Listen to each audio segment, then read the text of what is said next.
اعوذ باللہ من الشیطان الرجیم بسم اللہ الرحمن الرحیم اللہم صلی علی محمد وعلی آل محمد کما صلیت علی ابراہیم وعلی آل ابراہیم انک حمید مجید اللہم بارک علی محمد وعلی آل محمد کما بارکت علی ابراہیم وعلی آل ابراہیم انک حمید مجید۔ تمام تعریفیں اللہ رب العالمین کے لیے ہیں جو سب جہانوں کے پالنے والے ہیں۔ لاکھوں اور کروڑوں درود و سلام جناب نبی کریم حضرت محمد مصطفیٰ صلی اللہ علیہ وآلہ وسلم کی ذات مبارک پر جو انسانیت کے سب سے بڑے محسن ہیں۔ ہر دور میں حکمران اپنے مجرموں کو قید کرنے کے لیے بدترین قید خانے بناتے رہے ہیں، اور اس دور کے گوانتانا مابی، ابو غریب جہل، بگرام جیل جیسے نہایت ہی بھیانک اور بدترین قید خانوں یا جیل خانوں کے نام سے ہم سب واقف ہیں۔ لیکن سائنس اور ٹیکنالوجی کے اس دور میں کیا کوئی ایسا قید خانہ بنا سکتا ہے جو مچھلی کے پیٹ میں ہو اور مچھلی قیدی کو لیے ہوئے ہزاروں میٹر پانی کے نیچے چلی جائے،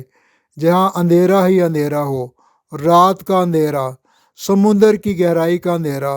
اور پھر مچھلی کے پیٹ کا اندھیرا، اور جہاں نہ ہوا ہو نہ آکسیجن، لیکن قیدی پھر بھی صحیح سلامت اور زندہ رہے؟ ایسا قید خانہ صرف ہمارا رب ہی بنا سکتا ہے، کیونکہ اللہ ہر چیز پر قدرت رکھتا ہے، اور یہ کہ اللہ کا علم ہر چیز کو محیط ہے۔ اللہ تعالیٰ نے حضرت یونس علیہ السلام کو عراق موصل کے علاقے نینوا والوں کی طرف مبعوث فرمایا تھا۔ آپ اپنی قوم کو ایمان و توحید کی دعوت دیتے رہے، لیکن آپ کی قوم آپ کی تکذیب کرتی رہی اور کفر و عناد پر اڑی رہی۔ ایک مدت کی تبلیغ کے بعد جب آپ بالکل مایوس ہو گئے کہ قوم ایمان لانے والی نہیں اور عذاب الہی کا وقت قریب آ گیا، تو آپ اپنی قوم کو 3 دن کے عذاب الہی کے وعید سنا کر اللہ تعالیٰ کی اجازت کے بغیر وہاں سے نکل گئے اور مشکل سے دوچار ہوئے۔ اللہ تعالیٰ نے آپ کو مچھلی کے پیٹ میں قید کر دیا۔ اللہ تعالیٰ قرآن پاک میں فرماتے ہیں، مچھلی والے یعنی حضرت یونس علیہ السلام کو یاد کرو جب وہ غصہ سے چل دیا اور خیال کیا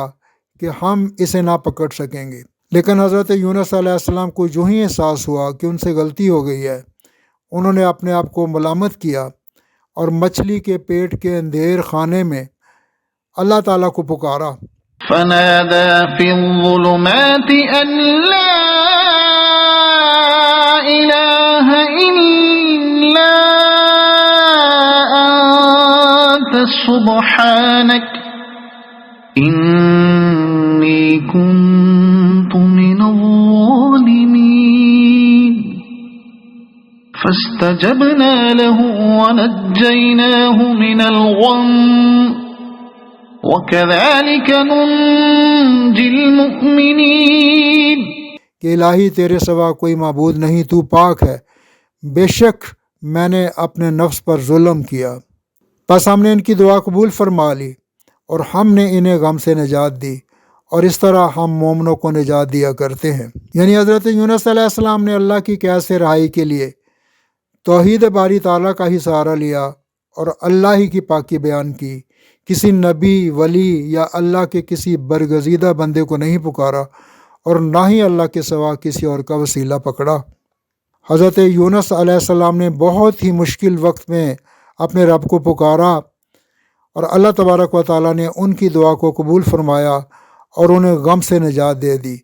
یہ وہ الفاظ ہیں جن کے ذریعے کوئی بھی دعا کی جائے تو اللہ تبارک و تعالیٰ اس کو رد نہیں کرتا، کیونکہ اللہ تبارک و تعالیٰ نے بہت ہی بڑی مشکل سے اپنے پیغمبر کو نکال دیا اور فرمایا کہ ہم نے ان کو نجات دے دی۔ اس لیے آج کے دور میں بھی اگر کوئی بندہ اس آیت کریمہ کا ورد کرے اور اس کی وساطت سے اللہ تبارک و تعالیٰ سے دعا کرے، اس کا وظیفہ کرے، تو اللہ تبارک و تعالیٰ اس کی دعا کو ضرور قبول فرمائیں گے اور ضرور اس کو ہر قسم کی مشکلات سے نکال دیں گے۔ نبی صلی اللہ علیہ وآلہ وسلم کا ارشاد گرامی ہے کہ میں تمہیں وہ چیز نہ بتاؤں کہ اگر کسی پر کوئی مصیبت اور آزمائش آ جائے تو وہ اسے پڑھے تو اس سے اس کو نجات مل جائے۔ وہ حضرت یونس علیہ السلام کی دعا ہے، لا الہ الا انت سبحانک انی کنت من الظالمین۔ اس وقت پوری امت گوناہ گوں مصیبتوں، آزمائشوں اور پریشانیوں میں گری ہوئی ہے اور طرح طرح کے عذابات کا شکار ہے۔ ایسے میں ضروری ہے کہ ہم سب اس دعا کی معنی مطلب کو سمجھیں، کلمہ توحید لا الہ الا اللہ محمد رسول اللہ کے معنی مطلب کو سمجھیں، صرف اور صرف اللہ وحدہ لا شریک کو پکاریں، اسی سے فریاد کریں اور اسی سے دعا مانگیں۔ صحیح حدیث میں ہے کہ جو مسلمان بندہ کسی بھی مقصد کے لیے اس دعا کے ساتھ دعا کرے گا تو اس کی دعا قبول ہوگی۔ اس دعا کے وظیفہ سے ہر مشکل آسان ہو جائے گی انشاءاللہ تعالی۔ بیماری سے نجات، تنگ دستی سے نجات، ناجائز مقدمات کا ختم کرنا، آپس کی ناچاکی، بے روزگاری، بے اولادی، غرض کہ اس آیت کریمہ کا وظیفہ کرنے والا ہر قسم کی مشکلات سے نجات پا جائے گا۔ اس آیت کریمہ کا وظیفہ کرنے کا طریقہ یہ ہے کہ عشاء کی نماز کے بعد پاک صاف ہو کر یکسوئی کے ساتھ کسی تنہا کمرے میں اکیلے بیٹھیں اور پہلے 13 دفعہ درود ابراہیمی پڑھیں اور اس کے بعد 313 مرتبہ حسبنا اللہ ونعم الوکیل لا الہ الا انت سبحانک انی کنت من الظالمین کا ورد کریں، اور اس کے بعد پھر 13 مرتبہ درود ابراہیمی پڑھیں تو اللہ تبارک و تعالی آپ کو سب مشکلات سے نکال دے گا، اور جس مقصد کے لیے بھی آپ اس آیت کا ورد کریں گے اللہ تبارک و تعالی جلد ہی آپ کو اپنے مقصد میں کامیابی دے گا۔ اور یہ وظیفہ آپ نے صرف 3 دن کرنا ہے۔ 3 دن کے بعد اللہ تبارک و تعالیٰ کی طرف سے آپ کو خوشخبریاں ملیں گی اور آپ کی مشکلات اور پریشانیاں دور ہو جائیں گی انشاءاللہ تعالی۔ یہ 313 مرتبہ کا جو عدد ہے یہ کسی حدیث یا قرآن میں موجود نہیں ہے، بلکہ علماء کرام اور اولیاء اللہ نے اپنے تجربے کی بنیاد پر اس عدد کو مختص کیا ہے، اسی لیے اسی عدد کے مطابق آپ اس دعا کا ورد کریں تو اللہ تبارک و تعالیٰ آپ کی تمام مشکلات کو دور فرما دیں گے انشاءاللہ۔